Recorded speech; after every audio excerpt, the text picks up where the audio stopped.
Nasib driver ojol viral pukul pegawai restoran di Tangerang Selatan, tertunduk lesu. Sosok driver ojek online ojol, yang sebelumnya viral lantaran memukul seorang karyawan di Cirende, Tangerang Selatan kini menampakkan batang hidungnya. Dalam video yang diunggah oleh akun @sawangan_info, terlihat pria itu datang dan meminta maaf kepada wanita yang ia pukul. Terlihat pria itu berulang kali tertunduk meminta maaf kepada sang korban. Wanita itu pun tampak hanya mengangguk mengiyakan permohonan maaf driver tersebut tanpa mengeluarkan sepatah kata apapun. Driver ojol tersebut pun kini telah menerima hukumannya berupa diputus mitrakan oleh pihak penyedia jasa layanan. Diberitakan sebelumnya, publik dihebohkan dengan potongan video pengendara ojek online alias ojol di Tangerang Selatan yang melakukan pemukulan terhadap seorang karyawan.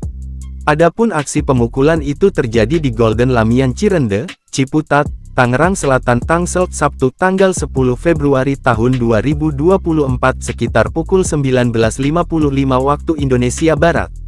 Insiden pemukulan itu viral usai dibagikan oleh akun Instagram @sawangan_info. Aksi pemukulan ini diduga karena driver ojol meminta pesanannya didahulukan, sedangkan kondisi restoran sedang ramai. Hingga artikel ini ditulis, Senin tanggal 12 Februari tahun 2024 video tersebut telah dilihat sebanyak 79,4 ribu kali.